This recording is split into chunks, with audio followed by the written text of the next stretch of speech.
Hi, చాలా బాగా చక్కగా చెప్పా హాయ్ అని. నీ పేరు? యష్మిత. యష్మిత. ఎక్కడి నుంచి వచ్చావు? విజయవాడ. ఏ క్లాస్ చదువుతున్నావు? 4th class. చాలా చక్కగా చేసావు పర్ఫార్మెన్స్. కూచిపూడినా భరతనాట్యమా? కూచిపూడి. చాలా చక్కగా చేసావు. ఎన్ని ఇయర్స్ నుంచి నేర్చుకుంటున్నావు? 1 year నుంచి. 1 year నుంచి నేర్చుకుంటున్నావా? మీ గురుగారి పేరు? మల్లిశెట్టి అనుష నాయుడు. అది ఇంత చక్కగా నేర్పించారు కదా, 1 year నుంచి చాలా ట్రైన్ చేసి ఇంత పెద్ద ఈవెంట్కి తీసుకొచ్చారు కదా నీకు. ఇంత చాలా అంటే ఈవెంట్కి చాలా పెద్ద పెద్ద వాళ్ళు వస్తున్నారు కదా, వాళ్ళ ముందు నువ్వు అవార్డు తీసుకుంటున్నావు అంటే నీ ఆనందం ఎట్లా? చాలా. అదే ఎలా ఎలా భావిస్తున్నావు? నీ అభిప్రాయం చెప్పు. ఎలా ఉంది ఆనందం? ఎలా ఉంది? చాలా ఎంజాయ్ చేస్తున్నావు ఈవెంట్ని? మరి చిన్నప్పటి నుంచి చాలా బాధ్యత వహించి నీ వెనకాల సపోర్టివ్గా ఉన్నారు కదా మీ పేరెంట్స్ గురించి చెప్తావా? ఫస్ట్ మీ మదర్ గురించి చెప్పు. మా మదర్ నాకు అన్ని మా క్లాస్ దింపి నన్ను బాగా చూసుకుంటారు.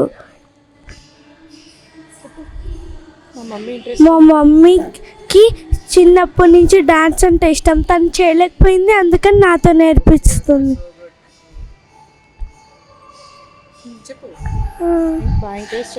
తను బాగా ఎంకరేజ్ చేస్తుంది.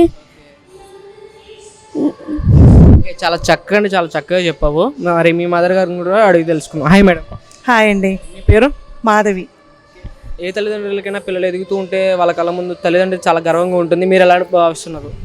నేను చాలా సంతోషపడుతున్నానండి. Thank you. నేను చేయాలనుకున్నా, చిన్నప్పుడు కొంచెం చేసి కొంచెం లెవెల్ వరకు ఆగిపోయాను. కంటిన్యూ చేద్దామని నా కళ మా పాప ద్వారా నెరవేర్చుకుంటున్నాను. జనరేషన్ ఎలా ఉందని సోషల్ మీడియా రకరకాలుగా ఉంది కదా, అటువంటిప్పుడు ఈ జనరేషన్లో కూడా మీరు ఇంత బాధ్యత వహించి చిన్నప్పటి నుంచి ఇంత పెద్ద స్థాయికి తీసుకొచ్చారు కదా, ఈ ఫీల్డ్ ఎంచుకోవడానికి రీజన్ ఏమైనా ఉందా? చిన్నప్పుడు నాకు ఇంట్రెస్ట్ అండి, నాకు ఈ ఫీల్డే ఇష్టం. ఇదైతే మనం గుడి అన్ని కదా, అందుకే దీనికి రావడం. చక్కగా చెప్పారు మేడం. మరి సార్ని కూడా అడిగి తెలుసుకుందాం. సార్ కొంచెం ఫ్రెండ్కి రండి. Hi sir. నమస్తే అండి. మీ పేరు? సోమేశ్వరరావు అండి. మరి ఇంత పెద్ద ఈవెంట్కి మీ పాప చాలా చక్కగా చేశారు కదా, మీకు ఎలా అనిపిస్తుంది? చాలా ప్రముఖులు పెద్దలు చాలామంది హాజరవ్వారు, మరి మీకు ఎలా అనిపిస్తుంది? చాలా సంతోషంగా ఉందండి. దీనంత కారణం వాళ్ళ మదరేనండి. ఆవిడ ప్రతి ఈవెంట్కి తీసుకురావడం కానీ, రోజు నేర్పించడం కానీ, ఇది క్లాసికల్ డ్యాన్స్ అని మాకు చాలా ఇష్టం. ఇంకా చాలా చక్కగా చేసుకోవాలని మా టీచర్ గారికి కూడా బాగుందండి. ఎందుకంటే ఇప్పుడు జనరేషన్లో కూడా మీ పేరెంట్స్ ఇంత సపోర్టివ్గా ఉన్నారంటే చాలా అంటే చాలా, నాకు కూడా చాలా హ్యాపీగా ఉంది. మరి ఎక్కడి నుంచి వచ్చి ఇంత పెద్ద ఈవెంట్కి హాజరవ్వారంటే చాలా ఆనందంగా ఉంది. అంతేకాకుండా తిరుపతి అనేసరికి మన మహాపుణ్యక్షేత్రం గుర్తుకొస్తుంది. అటువంటి మహాపుణ్యక్షేత్రం ప్రాంగణంలో ఇంత పెద్ద ఈవెంట్ ఇలా కండక్ట్ చేసిన మన శ్రీ కోల వెంకటేశ్వరరావు గారి గురించి ఏమైనా చెప్తారా? అదే అండి, వాళ్ళ ప్రోత్సాహం ఇలా ఎక్కడుండో వచ్చి మేము ఇక్కడ మాకు తిరుపతిలో ఒక ఆధ్యాత్మిక క్షేత్రంలో మేము ఇస్తున్నామంటే మేడం చెప్పారండి, మా గురువు గారు ఆవిడ చెప్పారు ఇలా బాగుంటుంది, ఈవెంట్ చేస్తే బాగుంటుందని.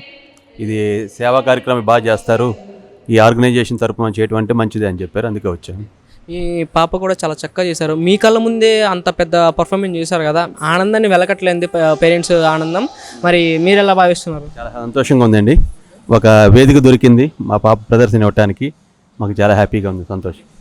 మరి తను ఇంకా పెద్ద స్థాయికి వెళ్ళాలని, అంతేకాకుండా మీ సపోర్టివ్తో కూడా ఇంకా పెద్ద స్థాయికి వెళ్ళాలని మనస్ఫూర్తిగా కోరుకుంటున్నాను. అంతేకాకుండా మా ప్రైడ్ ఇండియా కల్చర్స్ వారి మీడియా తరపు నుంచి కూడా చాలా థ్యాంక్ యూ తెలియజేస్తున్నాను. థ్యాంక్ యూ చెప్పండి సార్ మా culture. Okay, thank you sir.